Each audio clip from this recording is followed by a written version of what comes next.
And now, it's time for another Dice Tower review with Tom Vasel. Hey folks, I'm Tom Vasel, and today we're taking a look at Senshi. Now Senshi, a game from Arcane Wonders, is a game where you are a Senshi warrior monk studying diligently under the tutelage of an ailing master.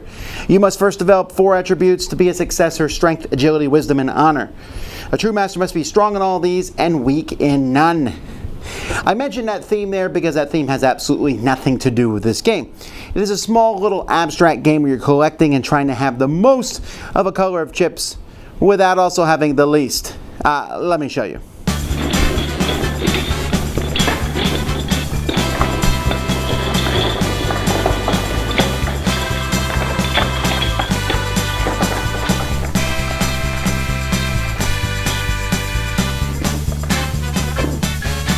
So there's different colors here of discs that stand for strength, agility, wisdom, and honor. And you're going to shuffle these and place them in stacks of 3 in the middle of the table. Then the number of stacks is going to be determined on the number of players. So pretending this is a 4-player game and using all the stacks. Each player is going to secretly take one and secretly hold it in their hand. And they have these 3 discs that they've chosen in their hand. One player goes first, and on a player's turn, they have different actions that they can take. They can study. If you study, you simply take an entire stack and put it here on top of your board. Obviously, you can't have more than 3 stacks that are there.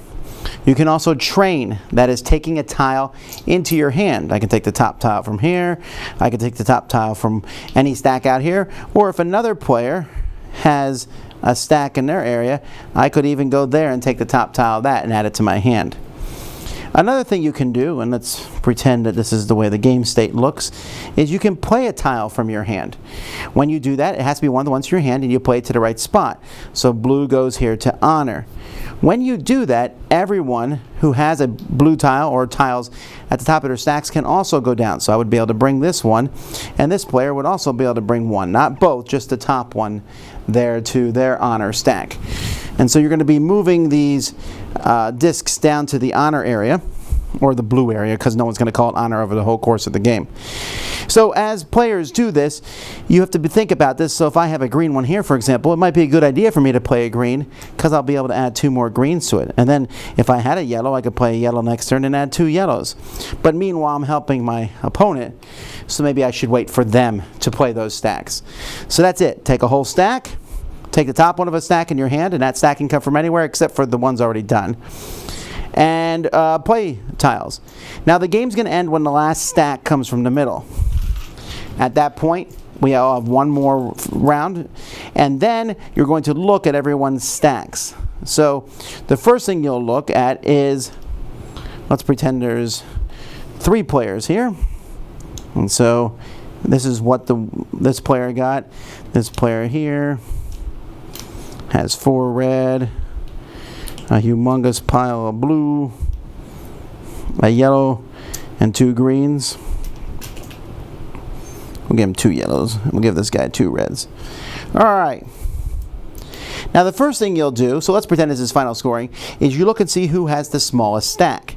Well, that's this player. They have 3 stacks of 1. No one else has a stack of 1. This player can't win. They're eliminated. Now, if multiple people have the lowest stacks, like if this person was also at 1, then nothing happens. After you've determined who can't win, then you pick the person with the tallest stack, and they win. So this player probably would have won. Instead, it comes down between these 2 players, and this player has 2 stacks of 4, and they only have a stack of 3. So this player is the winning player. That's it. Smallest stack eliminated, and then whoever has the single highest stack is the winner of the game. It's basically just a bunch of plastic discs. We got some nice cards here, and the artwork is very Japanese and such, although this theme doesn't matter. I will say it's a very good thing that they have 4 different colors, but each of the colors has different symbols on them, so it's easy to see. They feel a little cheaper than I think I'd want them to feel. I mean, for a game that's trying to be all classy, these feel kind of like Hasbro discs to some degree. But yeah, that's pretty much what you get. Senshi is pleasant. That's really the best I can describe it as. It's a pleasant game to play, and that's about it. So I don't hate it. I can play it, but when it's done, here's the thing. Senshi feels to me like that really light, airy snack that someone gives you, some little thing. You're like, oh, okay. And they're like, what'd you think? You're like, yeah, it's okay. Did it fill me up? No. Was it that useful? No. Was it bad? No. And unfortunately, I think that's where Senshi falls for a couple reasons. One, yeah, they got this nice Japanese theme, but that really means pretty much nothing here.